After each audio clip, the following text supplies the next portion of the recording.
तनी दबाव रे बड़ी मरलन सरे दादा। लो आ गई फोन नानी के बतिया। हेलो हेलो कैसन बानी जी? ये बोलता अभी टाइम मिलता। बतावा प्यार में इतना तू पागल रहा, राते तू आके काहे पागल रहा। भगनी की वचने ना तो मरले मुंह देख तो। प्यार में इतना तू पागल रहा, राते तू आके काहे पागल रहा। चली जाई जनवा लफर करना, हेर कब भगल लुकाई के। चली जाई जनवा लफर करना, हेर कब भगल लुकाई के। पता चलल हमारा पिटाई के, पता चलल हमारा थोराई के। राते धोले निकोरा तोरा माई के। हे राम। भगनी रे जनावा बचाई के। आई हो दादा भगनी जनावा बचाई के। राते धोले निकोरा तोरा माई के। राते धोले निकोरा तोरा माई के। फिर पिटाइल बड़ा कैसे केहू के नाम मारल जाला? कैसे? जैसे मरले हवन सब। कुछ बतावा। जूते का जूते का जूते रे। का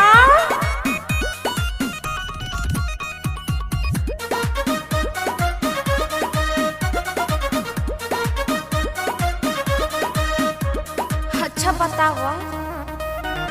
ना कौन फोन कहिला, नाही मैसेज यारो दिहला गिराई हमार घर में इमेज यारो।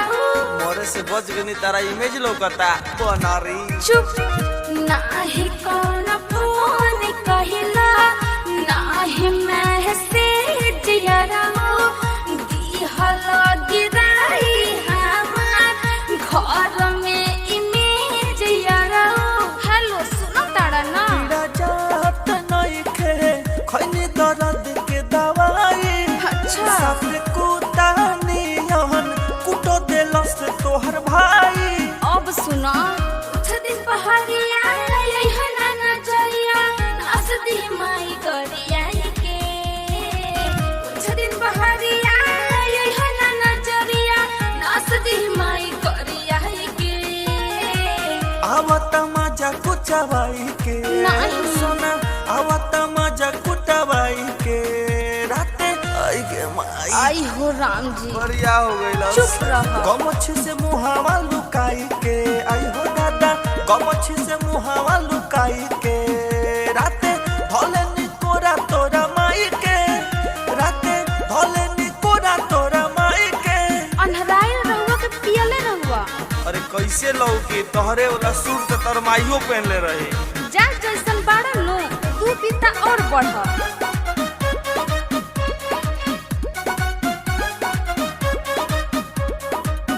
कहना अलग तहरा कहरता बेसी रहू, छोड़ दी हतारू तहरी पियल अभी देसी रहू। तो राजमंगल जी एक पैक देले हाँ तो दर्दिया कम भइला। पिया कवा कहना अलग तहरा करता बेसी रहू, छोड़ दी हतारू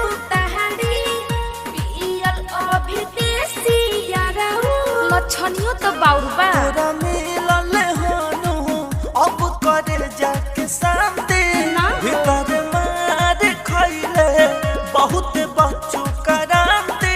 चुप रह। काम चली कैसे पीला गुड़ा हरदी मंगाई के।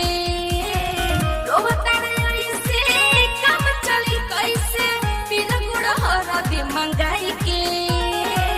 गोली मार देब तोरा भाई के। काहे? जानो देव करे आई तोर भौजाई के। ना ना। राते आई बाप अरे बड़ी लइका फटता नियन रे। काहे रोवता रह। छोटी से भेज दो दवाई अरे उ तो पढ़े गई बिया। छोटी से भेज दो दवाई के।